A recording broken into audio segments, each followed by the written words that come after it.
Welcome,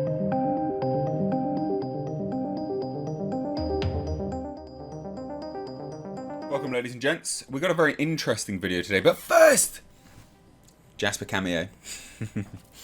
Honestly, all jokes aside, this is actually an interesting video. It's all about Matt Reeves, his take on the Batman. He also discusses Ben Affleck's Batman and why he chose not to do that film instead, and how he went around that. So I'm looking forward to the Batman.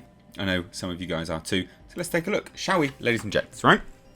As the Batman director, Matt Reeves reveals how he got his dream film made. I know you can't see some of it, I'm aware. It's because the formatting is a little bit odd. This is an interview he did with Esquire, Middle East.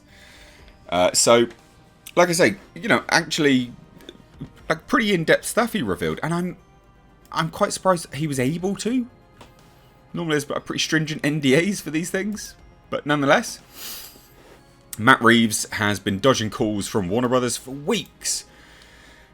He was smack in the middle of 5 to 6 months of intense posts for War of the Planet of the Apes, the most ambitious film of his career to that point, and nothing was going to break his concentration. So it sort of sets up how this film got made.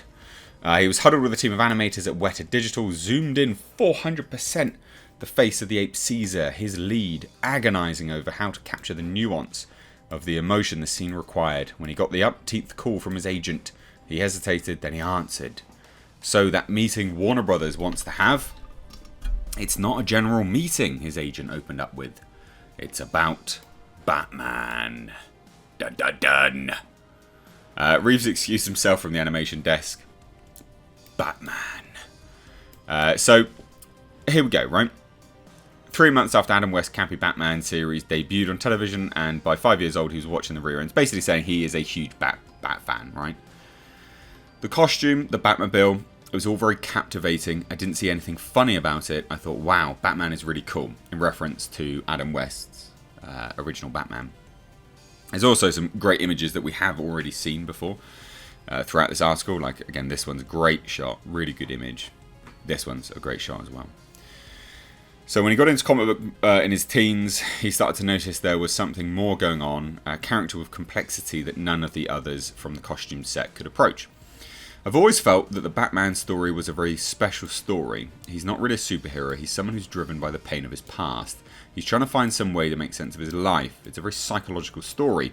This is the character I relate to most. And I agree, he's not just a superhero, is he? Like, there's a lot that he's dealing with as a character, as an individual. And I think giving, Batman more depth like that, I think gives us a better character, really. So here we go, right? Here's the Ben Affleck stuff. Unfortunately for him, the Batman script that Warner Brothers was pulse calling him about wasn't the take he envisaged. The script they sent over, Ben Affleck had written for himself to star in a film he originally intended to direct before deciding to step back.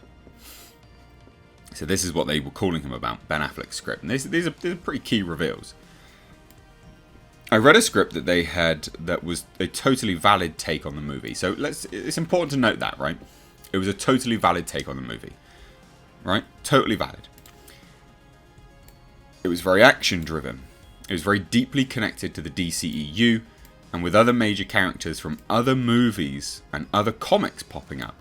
I just knew that when I read it, this particular script was not the way I'd want to do it. So straight away he was like, no. I said, look, I think maybe I'm not the person for this, and I explained to them why I love this character.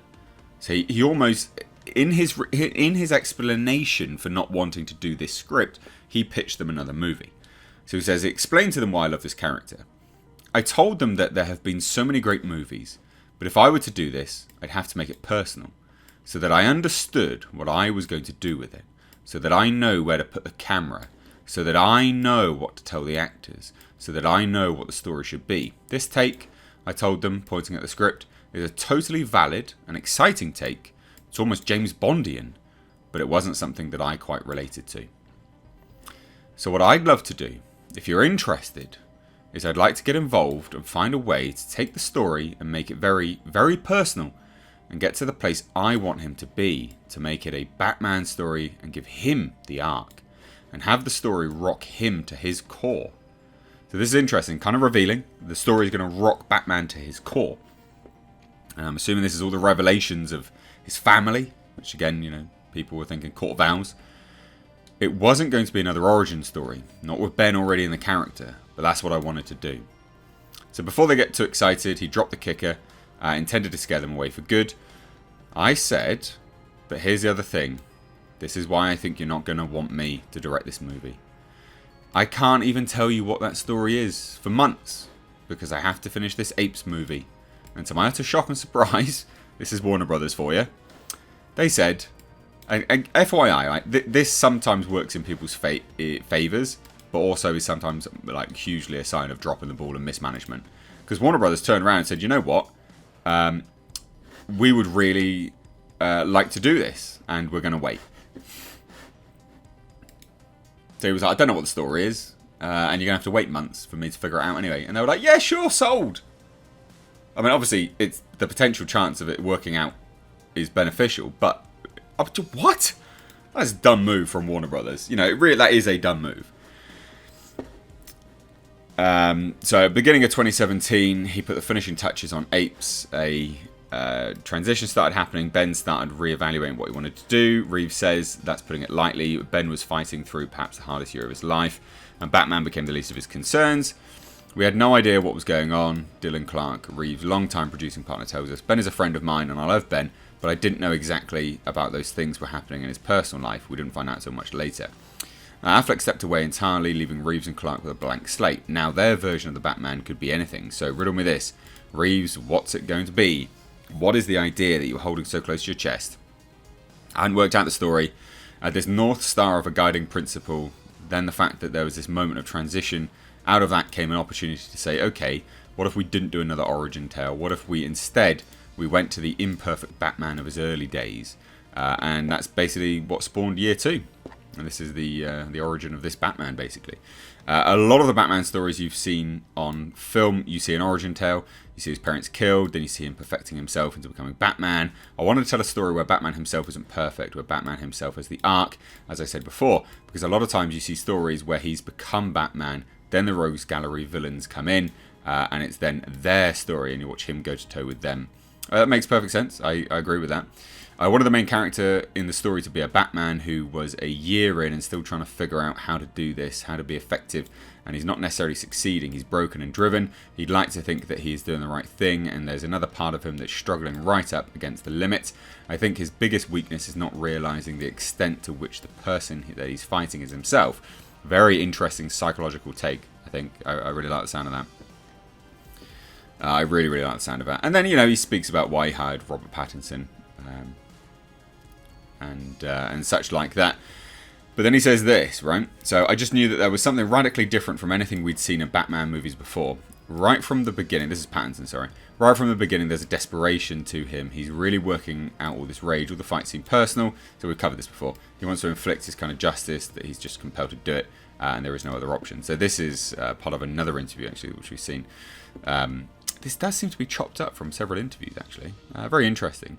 But anyway, you know, I knew very early on I wanted a serial killer type story where the killings would reveal the cooperation between the people who are legitimate pillars in the city and the criminal element in the city. I wanted those things to be intertwined, which I think sounds very interesting.